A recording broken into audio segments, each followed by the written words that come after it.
Est-ce que l'Europe demain, c'est aussi l'Ukraine? Voici ce qu'a dit Gabriel Attal. Si l'Ukraine perd, nous perdons aussi. Tourner le dos à l'Ukraine, c'est tourner le dos à nos valeurs, a-t-il lancé, affirmant que l'effondrement de l'Ukraine, Sébastien Chenier, aurait des conséquences cataclysmiques sur le quotidien des Français qui nous écoutent et nous regardent ce matin d'un point de vue économique. Est-ce que ce qu'il dit pour vous est faux?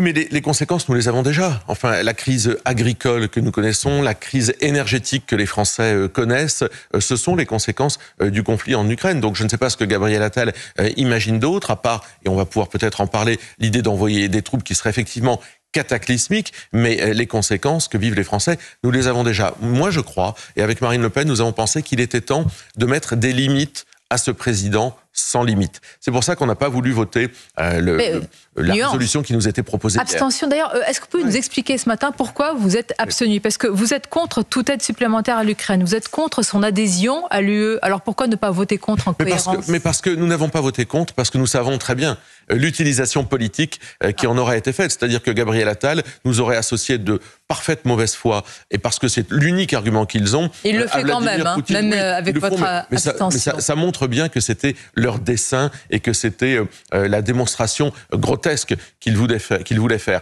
Nous souhaitons soutenir l'Ukraine, mais nous sommes en désaccord sur un certain nombre de conditions qui existent dans le texte. Vous avez toujours voté contre toute aide? Non, pas du tout. Non, pas du tout. Au Parlement européen, on a soutenu les aides financières à chaque fois. Lorsqu'on nous a demandé, nos parlementaires ont soutenu les aides financières. Donc, si vous voulez, on peut ne pas être d'accord sur un certain nombre de dispositions. Par exemple, dans le texte que Emmanuel Macron a négocié d'ailleurs, cet accord bilatéral de sécurité, dans le dos des parlementaires, il y a des lignes rouges que nous ne souhaitons pas franchir. Lesquelles? Parce qu'il n'est pas question de troupes au sol dans cet accord bilatéral. Mais pas uniquement celle-ci. La première, c'est l'adhésion de l'Ukraine à l'Union européenne. Alors pourquoi vous ne voulez pas? C'est intéressant. C'est la ruine immédiate de pans entiers de notre économie. Il y a d'autres pays qui viennent d'entrer. Mais écoutez, regardez ce qui se passe du côté de l'agriculture.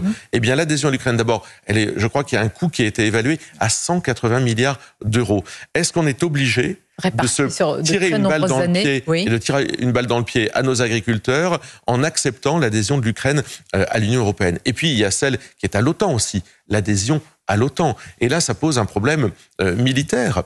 Parce que l'OTAN, c'est une provocation, en réalité, vis-à-vis de la Russie. Jamais Poutine n'acceptera de voir des militaires, des structures militaires aux portes de son pays. Ce sont vos lignes rouges. Mais si vous étiez au pouvoir en ce moment, si vous aviez les manettes, Sébastien Chenier, qu'est-ce que vous auriez proposé à Poutine? De s'asseoir autour de la table, là, et puis de négocier les concessions territoriales de l'Ukraine? Nous aurions proposé de continuer à soutenir l'Ukraine, probablement autrement. Vous savez, il y a ceux qui parlent, comme Gabriel Attal, et puis il y a ceux qui agissent. Nous, par exemple, lorsqu'il s'agit d'accueillir des Ukrainiens, je pense à Louis Alliot, le maire de Perpignan, qui est allé lui-même, après 22 heures de car, chercher des Ukrainiens à la frontière. Ça ne les fera pas gagner sur le terrain militaire. Certes, accueillir, aider, épauler médicalement, humanitairement, tout ça, nous le faisons et nous avons toujours été là pour le faire. Et puis, j'allais dire, la demande d'initiative de paix que nous demandons, nous souhaitons qu'Emmanuel Macron l'entende. Mais la paix aujourd'hui est considérée, en tout cas par la majorité, comme une reddition, comme un esprit munichois. Être pacifique, c'est être poutiniste. Que lui répondez-vous? Mais je pense que tout ça